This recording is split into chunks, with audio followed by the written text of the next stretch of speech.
Welcome to Sexually Charged Radio. I'm Ruthie here with Thomas and Shannon and Sophie and Phoebe. And we are all excited to be talking to you about some important topics around sex and sexuality and gender, and we're going to be talking about rape culture today. So before we jump into that, let's just do a brief introduction of ourselves. Thomas, when did you first become aware of the concept of rape culture? That'll be now you know what your question is first. Oh, when did I first become aware of it? So, honestly, I think it was probably in my undergraduate education. Not in a class, but it was through community involvement, community activism. I started to hear people use the phrase. I think prior to that, in high school, the behaviors of rape culture were very evident. But I didn't know the terminology. I didn't know the term. So, but I don't know, I'm feeling old, so my memory doesn't actually pinpoint these things as well. I'm the oldest one here, so we'll roll. Shannon, do you have any thoughts about when you first became aware of this as not as something that happens, because I think perhaps we felt that at a younger age without a word for it, but like of this term or of this concept? Yeah, my experience with it is very similar to Thomas's, sort of undergraduate, not having any formal education of this being something that existed, but sort of learning about it just through reading articles and blogs and watching videos and just sort of having words to describe sort of what you said earlier, that feeling that we all sort of grow up with, and getting sort of out of like a high school environment and getting to meet new people and meeting some people who had been sexually assaulted and sort of having your eyes open to the fact that, oh, these people exist and it's actually very common, and sadly it's very common. Just becoming more aware of the fact that we do live in a culture where rape is weirdly present and it's uncomfortable for everybody. Mm-hmm. Sophie, can you recall a time when you first became aware of this word or concept? Yeah, I wanna come up with something more specific than my just at some point. But I'm not entirely sure. I can think of maybe one of the first times the concept was named as rape culture, perhaps. I was at a conference called Power Shift, which is like mostly an environmental activism type thing. It's like largely frequented by young people and students, and it was being held in Halifax, where I lived at the time. And we were talking about systems of oppression and how environmental activism isn't an isolated thing in terms of the oppressive sort of ways that things happen, the idea of exploiting people and exploiting material things, not just land but bodies and stuff, and we got into more of a deconstruction of those ideas, and at that point I think we probably were using the language around the idea of rape culture. Probably one of the first times I was really engaging with it. But I don't know that I ever used the term before leaving high school, but it might have been on my radar. I can't really remember. Sure. Phoebe, I'm going to ask you last because I'm going to ask you more follow-up questions, all right? Okay. All right. So I think for me, again, I had the time to think about it while I was listening to all of your answers. I think I was first aware of the concept of a culture of fear first, which being raised in the U.S. came up around military activities as this topic of consumerism and culture of fear. And I remember thinking to myself that the way it was being explained by these, well-educated, middle-class or wealthy, older white men who had a certain amount of privilege, I was having trouble discerning when you aren't in a situation of fear. And I remember thinking to myself, oh, they don't understand what it's like to be raised as female and have that culture of fear going on. But I didn't, which is what I would call rape culture now. But I didn't have a language for that, but I think I was thinking about it at that point as a concept. And thinking of the disconnect of these people presenting, which they're both very valid concepts, absolutely, and have a lot of validity to them separately. But I remember thinking that how interesting to think that there might be a time when you don't have fear. And that seemed, even as a very privileged person, due to gendered upbringing, that seemed like that would never really be present in my life. So I don't remember when I first heard the word. I feel like in a way it's new, but it's also been always present. But it's also a word that I sometimes get nervous about using because sometimes it shuts down conversations by people who, from people who are very defensive immediately about it. Phoebe, how about you? Well, I can sort of think of two separate occasions. The word rape culture I've heard of, but the moment I connected it to the idea was actually last semester. For a bit of context, I grew up in a very small town in northwestern Ontario. I remember we had a teacher that came in who was my grade 8 teacher, and he said it was like stepping back to the 1940s in terms of ideas about intersectionality, diversity, a lot of things that I've learned being at the Wellness Education Center that came as completely new concepts to me. But I also remembered being young and my mom always telling me to have the windows closed all the time. She never wanted me to open the windows because she said people were going to look in and take pictures of me. And I remember being really angry by that and purposely leaving them open sometimes because I was like, why should I be afraid of this? It's like, it's my room. Why would people do that? And I think that's sort of when I was learning more about rape culture to set up this board and as a member of the SAFE team, I started thinking about that a bit more and sort of realizing, well, this is sort of the generation gap that exists as well, but there's still this fear, right? Mm-hmm. So I think that's sort of where I started thinking about it. And you mentioned the SAVE team and a board that you're working on. Can you tell us more about both those things? And I should mention that 3 of us, not me, are students at the table, so we're going to be getting to hear a lot of exciting projects, but also student perspective on this. Yeah. So the SAFE team is the Sexual Assault-Free Environment team. It's one of the teams at the Wellness Education Center, and as the name would suggest, it focuses on advocating for and sort of raising awareness for survivors of sexual assault, sexual violence, gender-based violence. Specifically, the Rape Culture Board is coming up on the 24th or the 25th. We're still ironing out the details just in case people are listening later, 2017.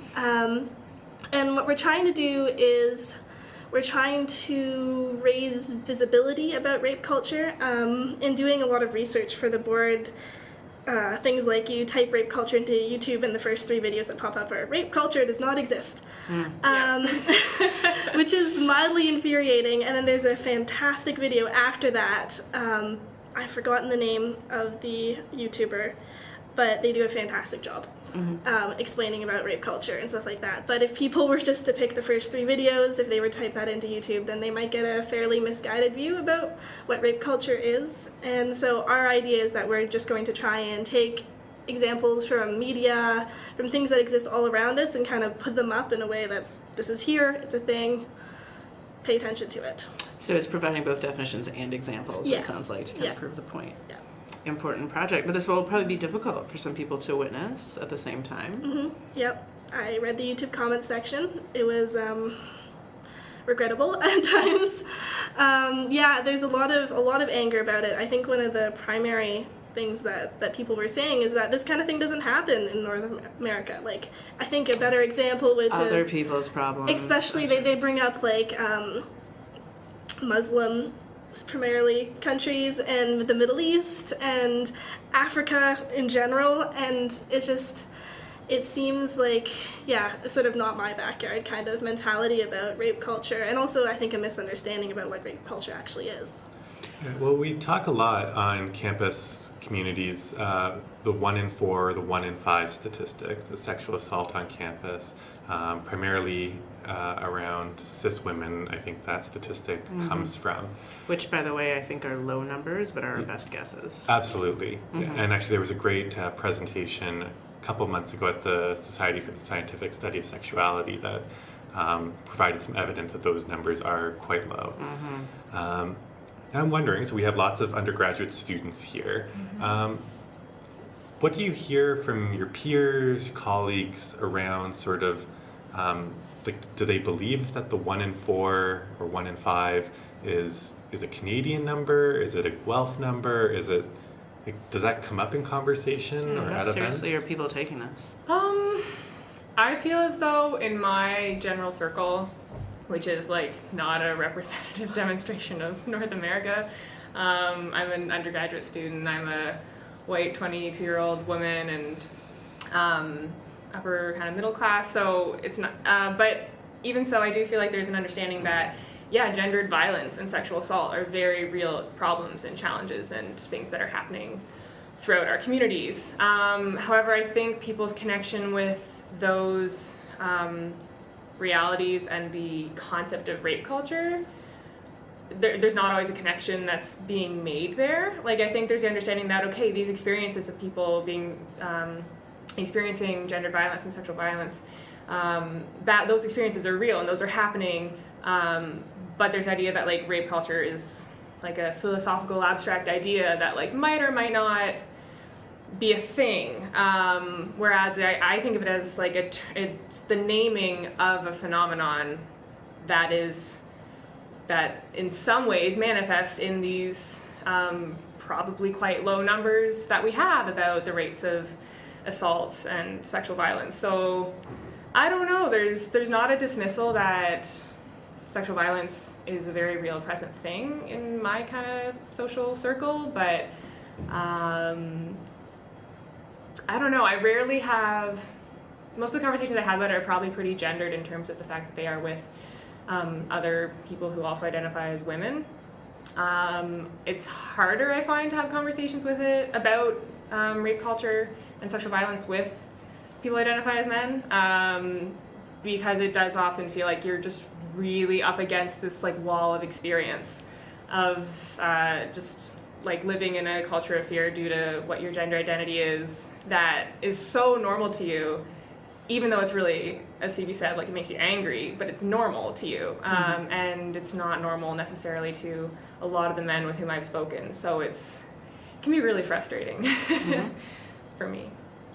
Shannon, what are your thoughts? Yeah, I mean, I've found that a lot of the people, it depends on who I'm talking to. If I'm talking to people on campus or at the wellness center, a lot of them typically have the same views that I do, that we know that rape culture exists, we can put a name to it, actively try to work against it.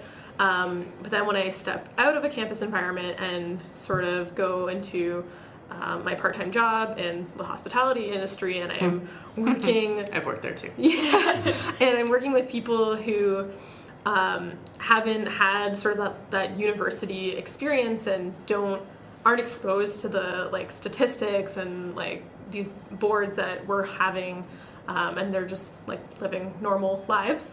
A lot of them are people who identify as women, and they all recognize that, you know, sexual violence exists, that this is something that happens, but a lot of them still perpetuate a lot of the, I guess, things that keep rape culture alive. So things like victim blaming or slut shaming, body shaming, all of these kind of things. And it's not done intentionally. They're not trying to, you know, like blame sexual assault victims or trying to like dump on anyone in any way, but it is happening, and it's just because they're not realizing it. And I think that is, you know, what is really keeping rape culture around. So I always try and do my best to sort of be like, hey guys, let's not do that. That's kind of a shitty thing to say about people. And I mean, sometimes that works. Sometimes they're like, oh, you know, I didn't even realize that like I was saying these things, or it's like, you know, I didn't mean it like that. And even among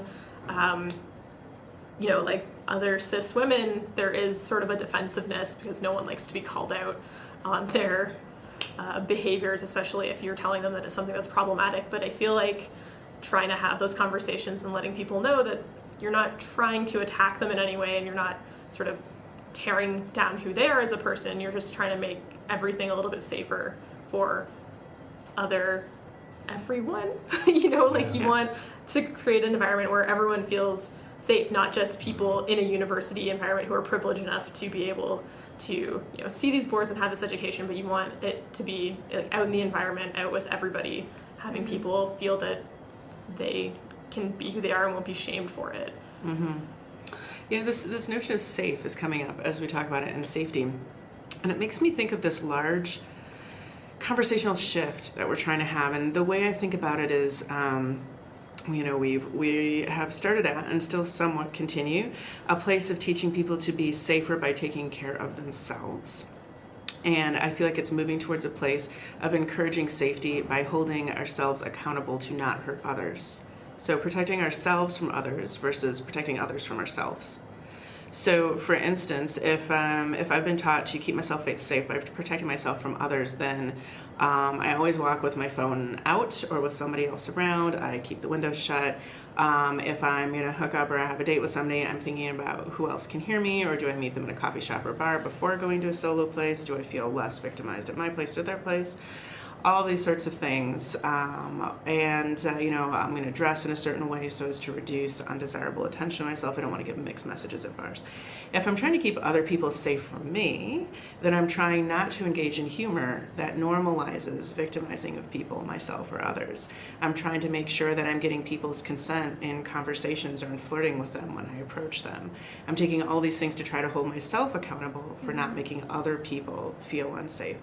That's a really big shift to ask of people, and it's a bit of a risk in this gap period of expecting people who might victimize others, which could realistically be anybody, although we have statistics around who's most likely to be victimized in ways that have long-term impacts. There's a gap then of waiting for the people to, myself included, to hold ourselves accountable. This seems like a major cultural shift to me. How does that sit with all of you? I'm curious. Absolutely. Yeah, I think that's the shift between my mother and me. Because now when my mom just tells me to close my windows and things like that, I understand that she's doing it out of a very loving place for me. But also I come from a place where I'm like, well, realistically, this is not my problem. I mean, if someone's taking pictures of me and that is able to ruin my life and my career, that is a societal problem, and I realize that the reality is that this kind of thing happens, but also that's something that in my life I don't want to be afraid, and I don't want to be afraid of someone standing outside my window with a camera. And so there's consequences that could fall on you, but the responsibility is on a person not to be a creeper with a camera, which, by the way, is so super common with cell phones all the time now. Yeah. Right? If people have gone to these websites that make fun of folks who shop at lower cost stores and things like that, we're all perpetrating that on other people, looking at other people's bodies and objectifying and laughing at their class and things like that. So we all have to kind of guard ourselves around that. But you're talking about a difference between the consequences and the responsibility. And I think perhaps we're moving away from a place of seeing consequences and responsibility as being the same. If it's going to hurt you, you take care of yourself, instead of saying, that hurt me, you stop doing that. Absolutely. Yeah. This is a good time to remind our viewers that you're listening to Sexually Charged Radio at 93.3 FM in the Guelph area, CFRU. Or perhaps you're listening to us online at cfru.ca or on YouTube, Sexually Charged Radio. Yep, you can just search us up on there. You can also email in questions or topics at AskSC, the initials for Sexually Charged, at UOGuelph, UOGUELPH.ca. And those emails are fielded by the wonderful folks at Student Wellness who are joining us today. Some of them are joining us today. And some of them come on over to the show as well. So We're very lucky to have a wonderful team that works very hard together to make this possible. So if you ever have thoughts, comments, questions that you'd like us to address, please make sure to write them in. We're always looking for new topics to cover that are of interest to you, our listeners. So we've been talking about rape culture. Yeah. Can we dive back in? Because I'm really excited about this topic. Absolutely. So when it comes to this, where do you see the next shifts taking place? Where's the growing edge around the conversation of rape culture? I don't know. I feel like I want to think more about the way you just articulated this sort of shift you've been observing, Ruthie. I was just reading an article last night I'm taking a fourth year class about issues in human sexuality, because I'm kind of into these topics. And the article referred to this phenomenon of, through a series of different sort of processes during the experience of girlhood, women being the gatekeepers of their bodies and the gatekeepers of sexual activities. And it is, I don't know if the article addressed it or not, but it was primarily referring to women as the gatekeeper, in response to a man, for sexual activities with a man. And the idea of a gatekeeper was one that I was I feel like that was brought into my sort of understanding of my body and my role in relationships with men. And I don't think it needs to be, because again, it places the responsibility on on you for what another person is doing to you beyond simply your role as a person who's communicating and negotiating, which is not empowering. Well, it's not empowering to anyone of any gender. If we go from a heteronormous standpoint, even so, it's really quite belittling of these straight cis guys that are being talked Totally. about too, that they're just kind of like animals and they have no feelings, not so many thoughts, really, you know. It's really and- dismissive of like male Right. agency And of certainly any in kind. I think. adolescence, we are all a little bit wild because our Sure. brains are still in the oven. But, you know, I mean, that's, it's not. I went to a private Catholic high school, so they literally did call us gatekeepers. Oh, wow. And the gender Okay. segregated girls' class. Like, that was the literal term we were used. Lock that gate, ladies. Yeah. No joke. Where do you see the next edge, or the edge that we're in now, as far as understanding and growing in this concept? I mean, that's a huge question, and I, again, like Sophie, I would want to ponder on it a little bit. But one of the things that I've noticed and am really into is that a lot of people aren't really taking it anymore. So even if it's sort of in like a small way, people are pushing back against this idea that mostly people who identify as women have to just sort of take what's sort of coming to them. And you see this a lot with celebrities, especially female celebrities, sort of making jokes back at reporters who ask like sexist questions, or when they do that weird camera pan up the body, and sort of being like, do you do this to everyone? Are you doing this to the men? And sort of having people stand up for each other and having, giving people back their agency to say this isn't okay, and like we're not just gonna take it anymore. People opting out of rape culture. Yeah, and that's something that I really, really support, and I hope to see more of it. And just sort of seeing like that community of people supporting each other instead of tearing each other down is something that I can very much get behind and hope to see a lot more of that coming out. Mm-hmm. Yeah, I mean, listening to everyone mentioning these things, first it's kind of inspires me a little bit. It's kind of like, okay, there is movement, there is a shift, there's a pushback, there is the fighting back. And for me, I think the intersectional lens around rape culture and what is rape culture for different populations and the diversity of the experiences of rape culture for people of color, people with disabilities, queer individuals, trans individuals, individuals who speak different languages and different national origins, who immigrate to different areas where rape culture is enacted in different ways. I mean, there's so many aspects there that I feel I'm glad we're talking about rape culture. I'm glad there's a fight back, but I wonder how much of it we don't understand because of the different lenses that we look at it from. Mm-hmm. And I don't know enough about this topic from those intersectional perspectives, so maybe I'm completely off the mark, and I fully own the fact that I'm speaking from a little more of an ignorant or unknowing perspective. But I feel like that needs to be one of our next pushes or our next waves, is to be open to hearing more about that or exploring that or questioning some of those pieces. I don't know if that actually makes sense to anyone else. What is systemic and all of these different intersectional social locations? So in other words, it doesn't exist isolated on an island, right? So if we are still living in a culture that hypersexualizes certain skin tones or ethnicities or things like that, then rape culture takes on a bit of a different meaning with that as well. If we live in a place where, which we do, where I, because I'm white, could report a sexual assault if I were assaulted by another white person, and nobody would assume that says something about white people, either by my reporting or by them perpetrating. But if there's any other demographics involved, then it means something, right? And it's taken in a different way, and there's different thoughts about police interactivity with this, if you want to go through a legal system or whatever the case may be. So there's a lot of different layers, and also thinking to myself, my experiences of talking about rape culture within groups of queers that I'm a part of, and how people do or don't feel like it applies to them. Like Generally, if I'm in groups of men who partner with men, they generally feel like it doesn't apply to them. Not that there isn't rape culture there, but that the concept isn't thinking of them at all, right? Or the movement isn't thinking of them at all.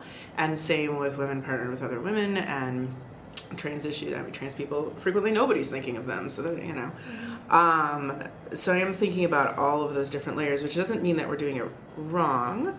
It just means that we're still growing and moving towards a better place with it.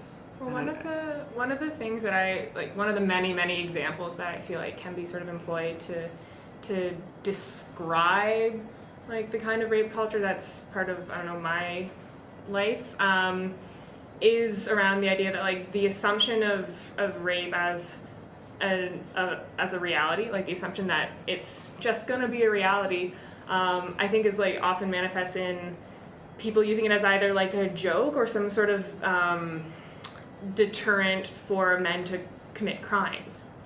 And then it really blends with this idea of homophobia, because they're not only being like, oh, someone is gonna like quote make you their bitch, but there's also the sense that part of what's so bad about that isn't that someone is, you know, abusing you, but that you're specifically a man being abused by a man, and then it gets into this homophobic space too and intersects there. But like that's, I've heard that said both by people as a joke and both by people being like, that's a serious reason not to commit a crime. Because that'll be your real punishment. When you're watching. And it's just... This is also a joke in movie previews. I'm constantly seeing this in movies, this making light of prison rape and things like that. Yeah. I'm like, well, if we're not going to participate in rape culture, then it's not okay anywhere. Like, what kind of society are we if we consider sexual assault to be an appropriate form of punishment? Yeah. You know, and a humorous form of punishment. So we are getting close to the end of our time. I'm wondering if we can make a call to action at the end of this. Phoebe, if I can put you on the spot. All right. If everybody could take, well, I wouldn't say everybody, but if you could think of one small step that you would love to see more people taking more often, and if you could sum it up in 30 seconds or less, what would you suggest? Wow, okay. I would suggest that people should question their assumptions. I think that's a good one. We try to, often in school, we talk about analyzing things, not just taking things at face value, and I think a first step for anyone, even if they're not willing to put a label on what they want to be, if they don't want to be considered a feminist, if they don't want to be considered an activist, something you can do is to question something that you've always considered to be a thing that exists and sort of look at it and say, well, why? Why does this particular movie saying always pop up? Why is it that in posters women are always portrayed sexually? In certain cases you might not see their face, only like their mouth or their body kind of thing.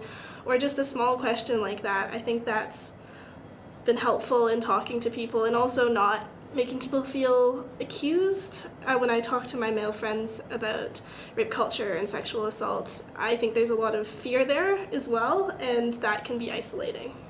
Thank you so much for that, and thank you to everybody here, Shannon, Sophie, Phoebe, Thomas, myself, and thank you to all of you for listening to Sexually Charged Radio.